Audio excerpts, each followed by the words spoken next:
Welcome into the Brooklyn Nets free edition of the Lucas and Lucas podcast. Lucas, Frankel, and Mike Lucas. Mike, it's a very refreshing feeling. We do not have to talk about the Nets anymore. They are slipping and sliding away into irrelevancy. They're about to be swept twice by the Cavaliers this week and a lose here on Tuesday night and again on Thursday. I'm not sure where the games are taking place. I believe Tuesday is in Brooklyn, Thursday is in Cleveland. I expect you there on the way around. Both in Brooklyn. Both in Brooklyn. All right, so you're not going to be attending either game, either way. A Brooklyn massacre. Your camera looks crystal clear, by the way, Frank. Thank you you. get I a new appreciate webcam? it. No, it's not. But new laptop? No. What can I say? I think it's the lighting. I think we have a very bright day outside. Crystal clear. Thank you very much. I appreciate the compliments, but I don't have any compliments right now for the Brooklyn Nets, who are a complete debacle. And like I said, going to get swept this week by the Cleveland Cavaliers. So chalk 2 wins up for Cleveland. Before you go anything else, you just said welcome to a Brooklyn Nets free edition of the Lucas Lucas podcast, and then talk 3 minutes about the Brooklyn Nets. So let's get to the real stuff here. Your Jets, how do you feel? Aaron Rodgers making you wait. He's giving you blue balls. Well, we have the new number 12 about to take over for the New York Jets, Aaron Rodgers. I don't know. It's kind of unnerving, the fact that he's technically still not a member of the Jets. I was really I told you. Huh? He's already playing games with you. I mean, I was really, really skeptical before the Pat McAfee interview. The Pat McAfee interview sort of made me calm me down a little bit, in the sense that, all right, it sounds like he wants to be a Jet. Because before that, I thought that it was just a case of, all right, I have no other option, so I'll just go to the Jets. I'll give them, but if they want me, I want all these list of players. But after I watched the interview, it doesn't seem like that at all. It seems like he genuinely wants to be a Jet, which made me feel good. I just don't know what the holdup is.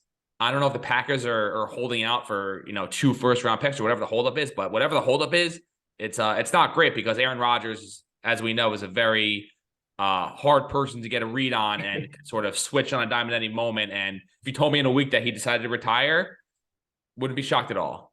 Yeah, he changes his mind more than a 19-year-old girl changes her outfit before going out to a frat party on a Saturday night at Penn State. Like, that's just his nature of who he is as a person. So the longer this draws out, I still think he ends up in New York as a Jet eventually.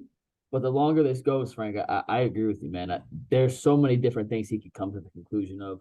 Whether it's, I actually can't leave Green Bay. This is the place that my whole career I want to finish my career at Packer, which I don't think they take him back. But I'm just saying his mindset could go to that. Or you could just say simply, I may want to retire. He said he went into that darkness retreat 90% sure he was going to retire from football. And now all of a sudden he wants to play for the Jets of all teams. So, yeah, I'm guessing the holdup's on compensation. I think it should be a first-round pick. I know Green Bay's probably asking for more. Who do you think has more leverage in this situation? I've seen that debate go back and forth.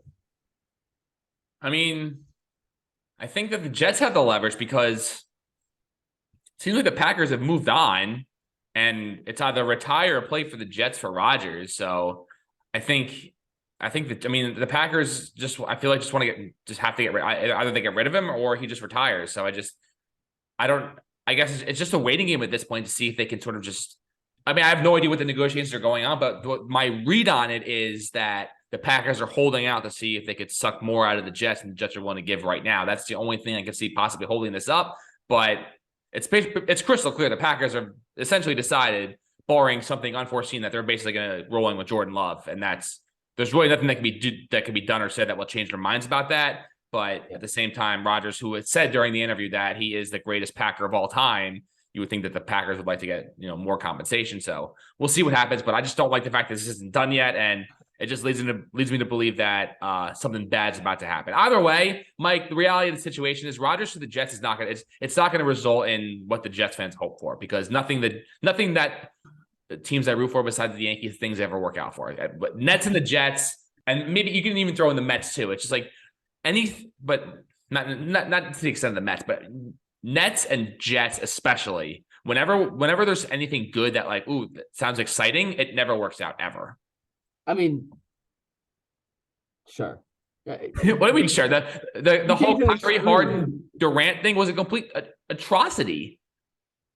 I think there are extracurricular circumstances that led to that being an atrocity. But that's a whole part of being in the organization. No, but listen, you got to be all in or all, Frank. If you're going to say the Nets and the Jets can't do anything, the Yankees have spent more money than essentially any team in Major League Baseball for the last 20 years, and it's got 1 ring for us. So nothing you want works out.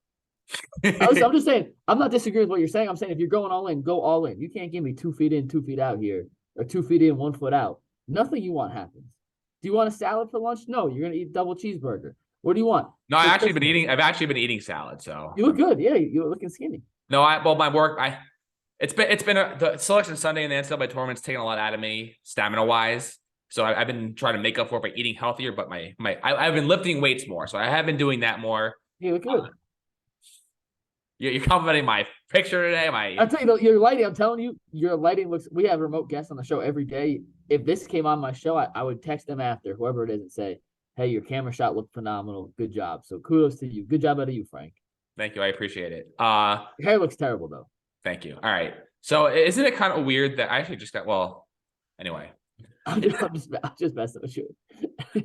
It is kind of weird that like there's nothing else in sports, at least that I can think of, where like a player chooses his outlet, a public outlet, to express his feelings, like Aaron Rodgers and Pat McAfee. There's nothing else like it. I don't know how McAfee pulled it off. I don't know what he said to Rodgers to like, hey. AJ Hawk's his best friend.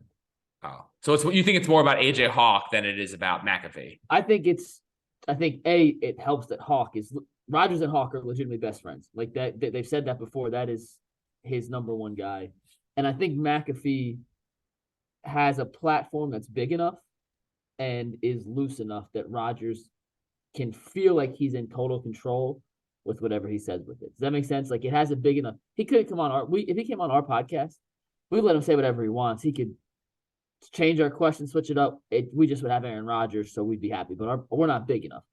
McAfee's the perfect combination of size, friendship, a former player who gets the ins and outs of the industry that most of us wouldn't, just by never being in that situation, but is also a media savant in his own right. I think it's literally the perfect platform for a kind of, and I'm gonna call him a weirdo. I don't mean this disrespectfully. He's just a different guy.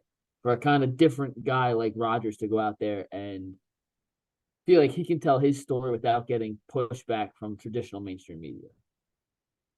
Yeah, the McAfee thing is like is strange. Like this, you never see like a punter. Like there's never been a punter in the history of the league that's gone on to have a media career. It just hasn't. It just hasn't happened. Yeah. I mean, his personality is unbelievable. Though. But like when he was a player for the Colts, like we didn't see this. I don't know. I don't remember like. Right. He was on the same team as Donald Brown, who we had on our initial Lucas and Lucas radio show, ETN Radio. Shout out Emerson College. And I do remember the one conversation I had with Donnie when he was still playing was like, hey, who's like the biggest clown on the team? And he did say McAfee. Really? That was just me talking to him in Atlantic Commons, New Jersey on Central Ave as he was with his dad outside playing with his little sister. But yeah, like he didn't go into detail on it, but I think McAfee's always been a personality. I just think when you're part of a team and in the NFL, you can't fully put that on display. And I think that's part of the reason he left early, Frank. He was a Pro Bowl punter his last year in the league, and then he just walked away because he wanted to express that side of himself more and thought that with his status as a very good football player making that transition to media, and he started at Barstool, if you remember. Yeah. It was the perfect place for him to grow, and now he's making infinitely more money than he ever would have playing football.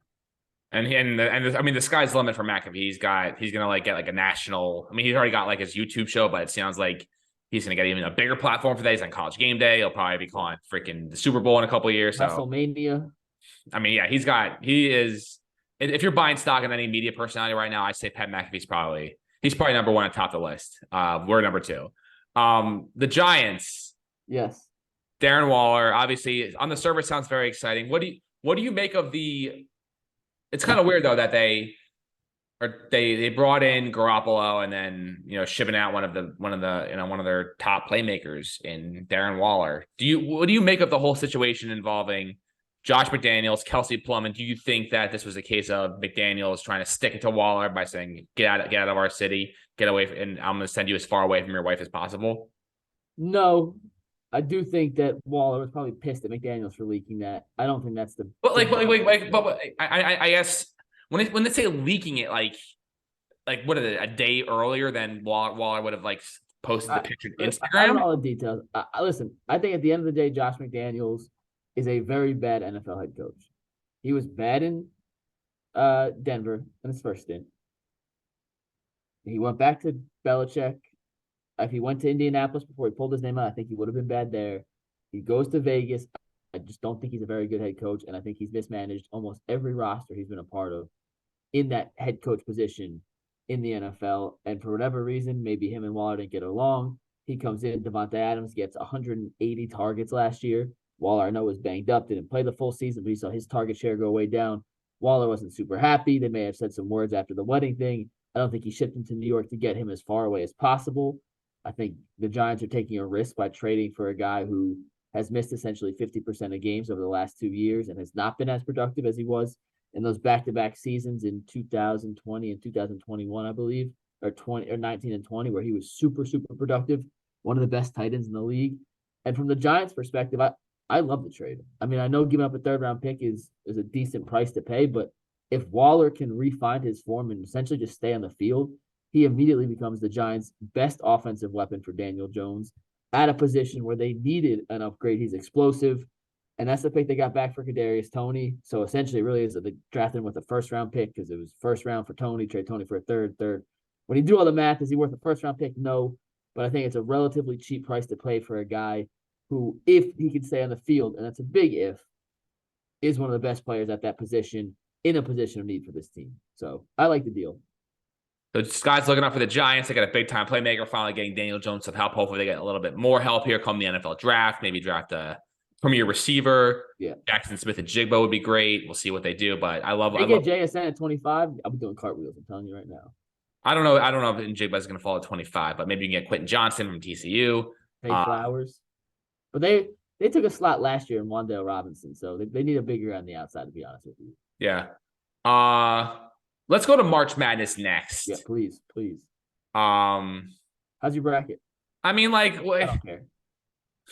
I don't know. Like, everyone gets so like hyped into the madness, but like, if you just watch the college basketball season, there's upsets every week. Like this whole idea of like, if you're doing well in your bracket, like then you got extremely lucky, and like there's no science to it. There's no formula to have a successful bracket. The only wager I made on anything was I bet a coworker that Purdue wouldn't make it to the Sweet 16, and they lost. I was so confident Purdue was a fraud, and obviously they lose to Fairleigh Dickinson. That's pretty embarrassing. So they're out. New Jersey. Do you enjoy are you enjoying the tournament, and Yeah. how would you grade it so far? I think it's been a really good tournament. It goes two ways here. And I'm not going to tell you something you've never heard before, but as fun as first round upsets are, the second, third, and fourth weekends of the tournament are better when the best teams are in. And that's no shot at Princeton. Like all the credit, I'm excited to see them play Creighton in the Sweet 16. But if we get a Princeton-Alabama Elite Eight matchup, Princeton deserves to be there, but that matchup doesn't excite me. And maybe they can pull off the upset, but I think a lot of these Cinderella teams can win a game or two, surprise a team, and it's a one-day turnaround. A lot of that comes on coaching. How quickly can you bounce back? How do your legs feel? Are you making shots that day? When you have more time to prepare, I think it's those underdogs have a much harder task than they do coming up on a second day. So I love the first round upsets. I prefer to see my ones still in it in the Sweet 16 and twos, but Arkansas was a team that was ranked in the top 6 earlier in the season. They knock off Kansas after having, an injury-plagued SEC season, but they're seriously talented. They got 2 potential lottery picks on the team, so they deserve to be there. Gonzaga, UCLA should be a great matchup. I can't wait to see San Diego State, Alabama. San Diego State, one of the best defensive teams in the league, in the country, excuse me.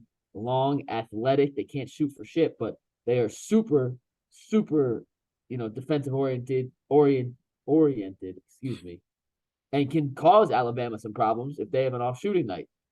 Princeton, Creighton, don't really care. I won't watch that game. I'm going to be completely honest. You look at Kansas State, Michigan State, Izzo versus Jerome Tang. Like that's going to be an awesome matchup. Marquise Noel is the player of the tournament. I want Kansas State to win it all. Those jerseys were so beautiful, man. With that lavender inside the purple. Ooh, it's pretty jersey. They look cool, but Marquise Noel is he's that guy, like the behind the back no passes, the deep threes. That guy is just, he's awesome. He's built for the NCAA tournament, and it's such a, like I said, it's such a crapshoot. And I think this whole Brennan Miller thing, I think I don't see Alabama winning it all, which means Alabama's going to win it all, but I don't see Alabama winning it all.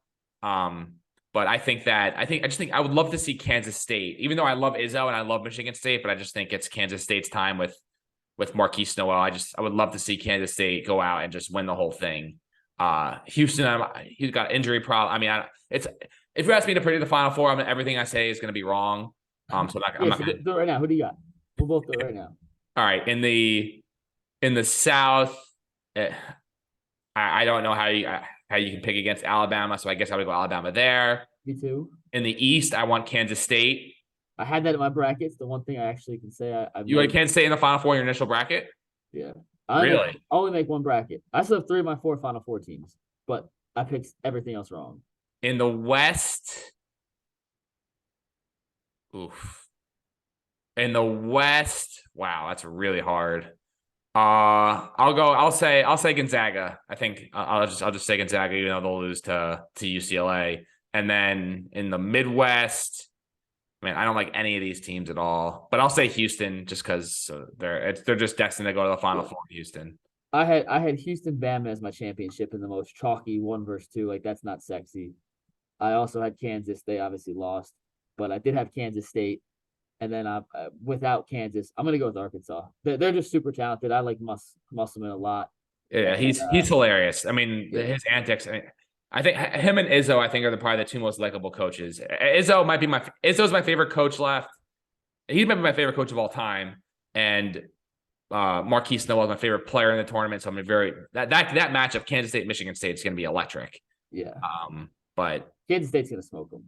Really? Okay. I mean, I feel pretty good on that. Yeah. Like just like you thought Princeton. I mean, Purdue was going to smoke Fairleigh Dickinson. You were wrong about that. I had them losing to Memphis in the second round. We did a whole thing on Monday, and I was like, "Listen, I'm calling my shot right now. Like Memphis is going to smoke Purdue. Like it's not even going to be close." And obviously, I didn't even get that opportunity because they both lost in the first round. So, what do I know? I really don't know shit. Nothing. But Rick Pitino is back in college basketball. It's awesome. Listen, I don't know, and I can't speak on what he got involved with off the court. So I'm not going to go down that road. All I know is that college basketball is better when Rick Pitino's at a major program and relevant in college basketball. And everywhere he goes, whether it's Iona, whether it's Louisville, whether it's Kentucky, and at least in college basketball has been great. And I was just like, there's no coach that maybe you could even argue in the history of sports that's had the opportunities to coach at elite places and programs like Pitino. Like to be the head coach of the Celtics, be the head coach of the Knicks, head coach of Kentucky. Like you just Louisville. Well, but that's not to the extent of Kentucky, the Knicks, and the Celtics. I mean, those are arguably 3 of the top, 10 brands in all of sports. 3 of the top 15 or whatever. However, in basketball, yeah. Anyway, moral of the story is I love Pitino. I don't love St. John's, but I love Pitino, and I'm so thankful that he's back because he makes it more fun to talk about and more fun to watch when he's on the sidelines. Because let's face it, my college basketball is losing the elite name coaches. The only one left is Izzo. Roy Williams is gone, Krzyzewski's gone, Boeheim's gone. Obviously, Jim Calhoun's gone. Like all the legendary names that it's a new era. And Jay Wright. We also have Ed Cooley going to Georgetown. And I know it's not the same level of move, but the Big East is better when St. John's is good, when Georgetown is Georgetown's been so bad that they're not even relevant. When at least they're relevant, Frank. And I mean, you and myself are from New Jersey. I'm not sure how big of a college basketball fan you were growing up, but like Big East basketball on Tuesday night ESPN was must-see TV for me in high school. Like whoever was playing, UConn, Syracuse, St. John's, Boston College was a big East school back then. Like all those schools were must-watch, and I just hope it'll never be at the same level, but I hope it gets back to a level where it's like, hey, this is pretty good basketball again. So I'm excited for the Big East. I'm just excited that we have another big name coach because the coaches are what really I think drive the interest, at least for me. I mean, a lot of it for me is the coaches and the antics on the sideline, the interviews and whatnot, and having Pitino there is going to be electric. Last thing before we go, World Baseball Classic. Yep. First of all, the finals tonight, which is going to be absolutely electric. What channel is it on? ESPN? I believe it's on Fox. Let me just double check that out. But it's USA Japan. It's Merrill Kelly will be on the hill for the United States, Who? and a pitcher for the it's kind of interesting in the fact that they're sending Merrill Kelly out there, who is not a very well known name. I don't believe he's ever made even like an all-star team or anything, but they're going up against a pitcher. I'm definitely going to pronounce his name wrong. I apologize to our thousands of Japanese listeners. Shota Imanega is pitching for Japan. So we'll see if Ohtani comes out of the bullpen, but I hate to say it, but I just feels like this is a case of Japan gets a lead in the 4th or 5th inning. They go to Ohtani and he just shuts the door, is sort of how I see this game going. I'd love to see the U.S. win because when Trey Turner hitting that grand slam was absolutely electric. Nolan Arenado, I've decided, is my favorite non-Yankee player in all of baseball right now. I don't know if you've been watching any of this, but I don't know. Whenever like the USA is just playing, whether it's Olympic basketball or Olympic hockey or World Cup soccer, like I love watching like the If the Team USA is on the chest, I'm in. So you've been watching the WBC? I have sporadically watched, but I have cleared my schedule tonight to watch at 7:00. So. It's gonna be exciting. So Merrill Kelly is 34 years old. He has pitched for the Diamondbacks 2019, 2021. So he's 4 seasons with the Arizona Diamondbacks. This will be his 5th season. He's never made an all-star team. Career record of 36-35 with a 3.96 ERA. Before that, he pitched in Korea for 4 years. So he's not a Justin Verlander or a. It's crazy how stacked the USA lineup is and how relatively average their rotation is. Yeah, I mean, I guess, these Major League Baseball teams have invested so much money in, Garrett Cole and Jacob deGrom and Verlander and Scherzer, and that, the risk of having these guys go, full, postseason mode in March is not a wise thing for, a team that's investing, $50 million a year for a pitcher, and, have to see them get hurt is it's these owners and these teams' worst nightmares. So I get it, and there's no, and the reality is, Mike, there's no right solution to it because you can't do it like during the All-Star. I mean, I guess theoretically, if you take a 2.5-3 week break during the season, can't do it then. We had a guy from the Guardians on today, one of their front office execs, and we were talking about the World Baseball Classic. He's like, "Oh, it's been so awesome. It's great for the sport. This is amazing." And we're like, "Well, are you happy that none of your players are still playing?" He goes, "Oh yeah, we were so excited to get them back. But it's great for the sport." So like these teams all send them and they know it's good, but they're all cautiously anxious about what could happen. But hey, that's the risk of playing sports, Frank.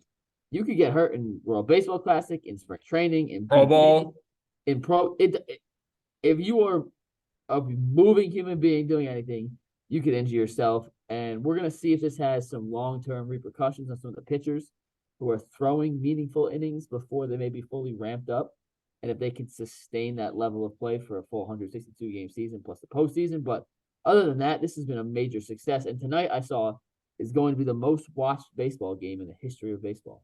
I mean, maybe worldwide. Yeah, worldwide because of Japan. Not in the U.S. No, but worldwide, it's going to be the single most watched baseball game of all time. So this brings me back to a debate that he had in college with me and Connor Burton.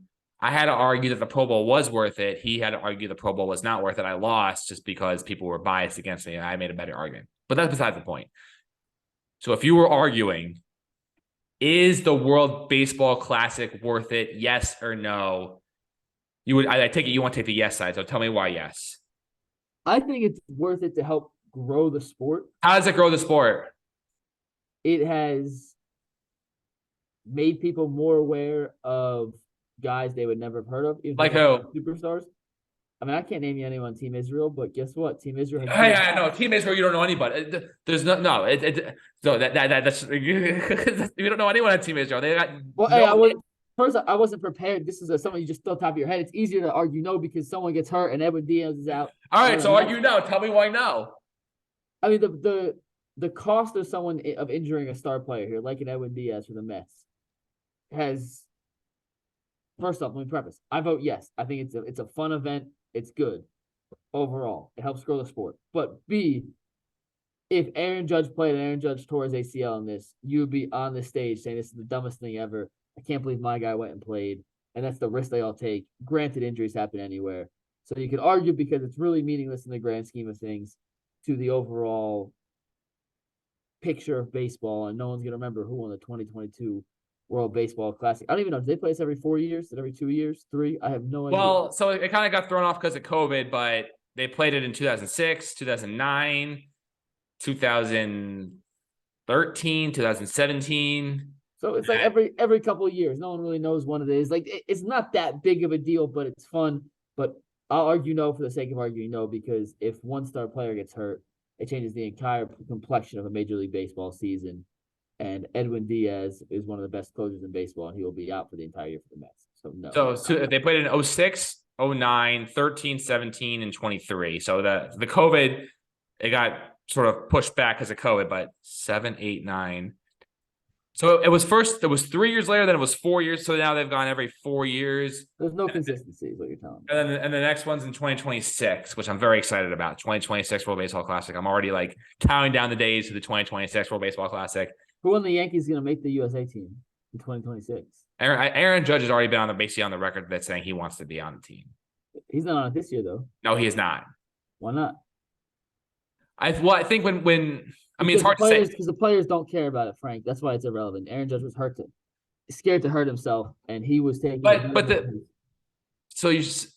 players. But if you listen to Mike Trout, these are the most relevant games Mike Trout's ever going to play in. Yeah, which says something about the Angels, not about this World Baseball Classic. But it gives but you look at the way Carmelo, what the Olympics were for Carmelo Anthony. It gave him a stage to do something he never got to do as a player, which is win. It gives these guys a stage that So now you want to give everyone a participation trophy? What? No. Just because you can't win in the real major leagues, we're going to give you. I'm saying why it's worth it, because it gives these guys a global platform to showcase themselves. I mean, maybe this one especially more so than other ones. It feels like this one's bigger. It feels like it's it's maybe because of the stage we're at with social media, and Instagram, and these viral clips that are going berserk. But it feels like this one more than other ones is resonating more, and maybe it'll give Major League Baseball this sort of kick in the butt to promote their stars more and give Trout more face time and give Trey Turner more face time and Arenado and Goldschmidt. Like, these are stars of the game, and once again, so it grows the sport, like I said at first. I mean, we'll see if it pays any dividends, but I just enjoy, and like I said, I enjoy any situation where I get to watch, because to watch the best players from a country, for the most part. Obviously, not all of the best ones are actually playing, but for the most part, the best players playing. Because the reality is, even in All-Star games in the NBA and Major League Baseball and the Pro Bowl in the NFL, a lot of the star players pull out; they don't play. So at least in this situation, you're seeing a collection of stars like you would see in an All-Star game, and they actually have to try. It's the only scenario, along with the Olympics and whatnot and the World Cup, where maybe not the World Cup, but that's a bad example, but Olympic basketball, Olympic hockey, and World Baseball Classic, where the best stars from the professional ranks come together and actually have to try and compete and give it their all, because you never see that in any other situation. Even in the All-Star game, it's, guys are lollygagging.